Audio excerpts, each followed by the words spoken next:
When Russian forces withdrew from Kherson, I was shocked at how fast they had gone from fully deployed in their combat formations to across the river. It seemed like it happened right away, but all the news reports said it was in good order. Well, just what has Russia left behind? Well, we are going to take a look at some leaked footage from the Kherson region and look at just what Russian forces decided wasn't worth evacuating. So this comes to us, of course, via Reuters, via The Sun. The link is always going to be in the description. But as you can see, it looks like this is a warehouse of fired and unfired mortar rounds. Looks like 120 millimeter mortars. You can see them right here. This looks like their used box pile, which is seems to be a thing now in all Russian combat operations. You can just always see the big used box pile.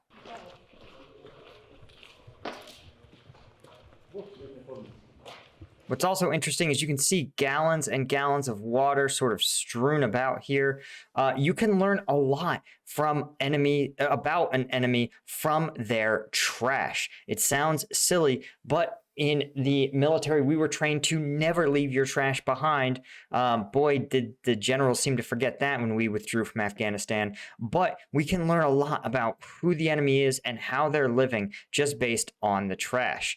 We can see here there's several gallons of water, but you have to think this is itself information, because if there was a 30-soldier platoon operating here, well, how many gallons of water would they need per day? Up to 30, right? A company would need hundreds of gallons of water per day. And so the fact that we see just a few indicates to us that this is probably like one mortar team, like a small element that either is guarding this site or operating out of this site. The way we live our lives has changed so much in the last 20 years. In 2003, most transactions were done with cash or a check, but now almost every transaction is done with a card or a digital payment. Yet our wallets are firmly stuck in the last century, except of course for today's sponsor, Ridge Wallets. Ridge has brought wallets into the modern age. They have a sleek, minimalist design that make it easy to carry your ID, cards, and cash without the bulk of a traditional wallet. Get the best offer with ridge.com/combatveteranreacts. And right now you can save up to 40% through December 22nd. Ridge wallets hold up to 12 cards and come in a ton of sleek designs. So you finally have options other than the cheap black leather of most wallets. From 24 karat gold to stonewashed titanium, to even laser engraved topo maps. The designs are honestly sick. The security geek in me also loves that Ridge wallets are RFID blocking, which helps prevent the digital pickpocketing of your card's data. Ridge also has key cases, so that your keys can stay organized without making that annoying jingle jangle every time you move. Plus, the key cases come in many of the same slick designs, so you can have a matching set. Ridge has a huge end of year sale now. Go to ridge.com/combatveteranreacts and you can save up to 40% through December 22nd. And thanks again to Ridge for sponsoring today's video. There we go. We can see some Russian uniforms have even been left behind.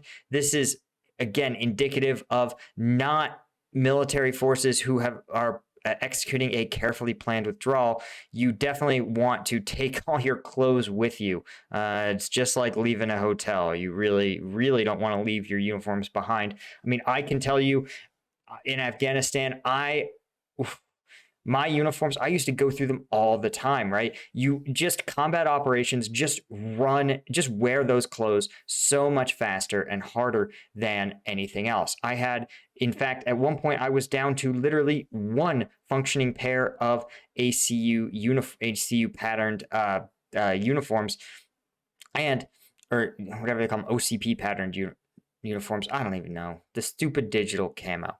But I was down to one functioning pair of pants. One.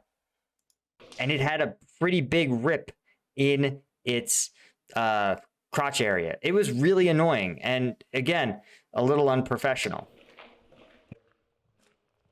But you can see this doesn't look like a unit. Why would they deploy all these mortars if they expected to be engaged, if they were expected to withdraw? Look, you can see here, these mortars were being prepped for firing up until the very end. Now, it's possible that these mortars were going to be used as covering fire as other units retreated. But even so, a systematic plan is not going to have this many ready-made armed mortars if you're planning on collapsing the positions, right? You would pack up these mortars and you would have another mortar team take over operations. This is part of sort of the systematic nature of how you do a withdrawal. It's possible that Russia just cut some corners. In fact, it's not possible. I'm almost certain Russia has cut some corners in executing this withdrawal. And this is what we're seeing. This is what you get when you try to move 40,000 troops across a river in 72 hours. Thankfully, it looks like the Ukrainians are here taking inventory, sizing things up, and then they're probably going to load it into that 5-ton and use it for their own mortars.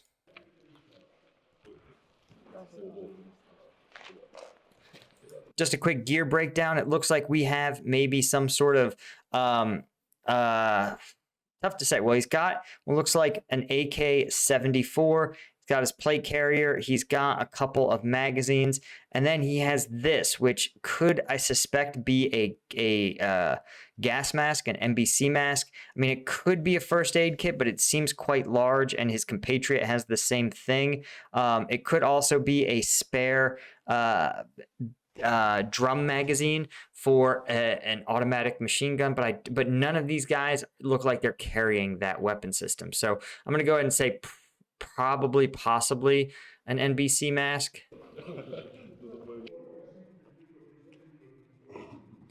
Yeah, you can see here the mortars are not prepped yet, but almost the rest of these are prepped for firing. Very, very strange.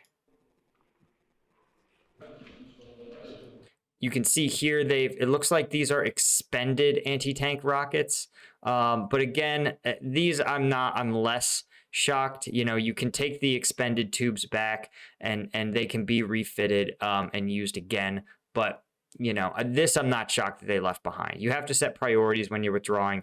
And that's one of the reasons why the U.S. forces, when they withdrew, you know, left so much gear behind, is that you have to set these sort of priorities when you're leaving. And the priority definitely should have been live and unused ordnance, since that can't be easily replaced. Whereas expended ordnance, it's a nice to have.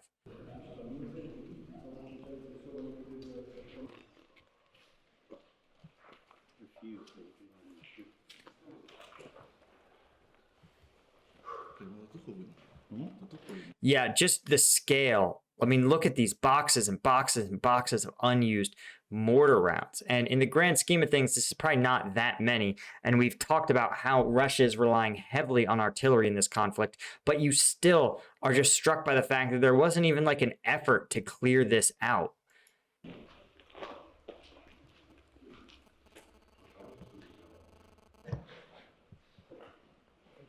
Yeah, you can see AK-74. This shout out to this king who has 2 magazines taped together with literally clear packing tape. That's some cheesy Rambo stuff. Of course, he's got his suppressor on there, which is probably just nice to have. I really think in this conflict, to talk a little bit about the suppressors, I think one of the things that they're used for heavily here is that they actually are just to preserve the hearing of the shooter. Obviously, to really get the full suppressive effect, you'd want to use subsonic rounds, and they're obviously not distributing or using these subsonic rounds. But I think just reducing the noise also makes it maybe a little harder for the enemy to get a distance and direction, especially if you're shooting from a long distance. And you can see there, he's got his cat tourniquet strapped right there. Probably another essential piece of combat gear.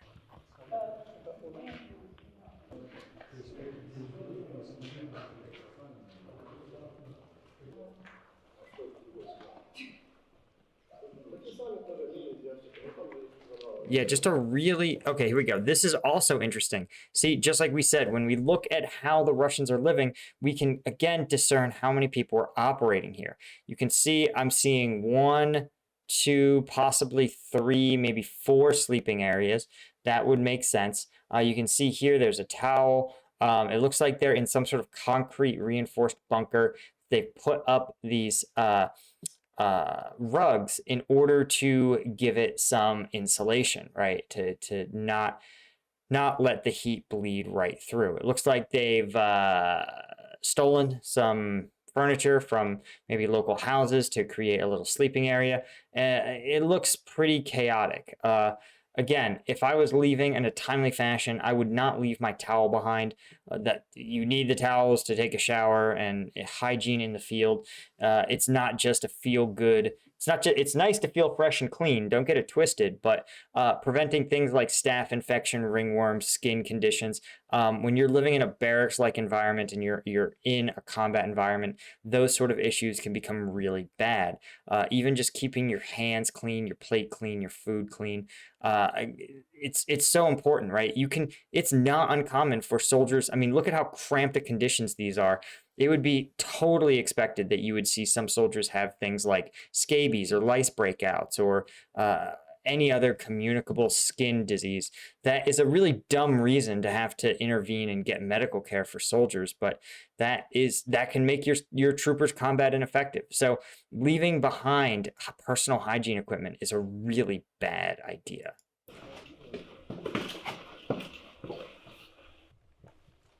Okay, let's see what else we can discern here, right? There's another uniform. Again, not sure why you'd leave behind intact uniforms. Looks like another blanket, probably because these guys are pretty cold. Again, more water bottles.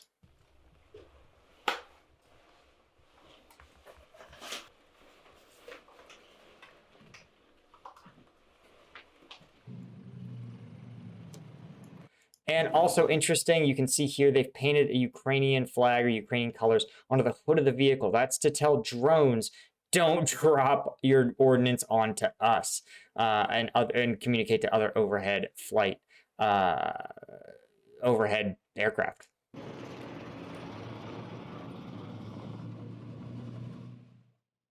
All right, that was interesting, guys. I hope you guys got something out of this. It hopefully confirmed my thesis that Russia did indeed play pretty fast and loose with their withdrawal from the area. Of course, if you guys want the combat video breakdowns that are more intense than I can show you on YouTube, you want to join the Patreon. Thanks so much to my Lieutenant tier patrons. You guys make this possible. Link to all that, including today's sponsor, Ridge Wallets. Thanks to them. That's all in the description. I'll see you guys in the next one.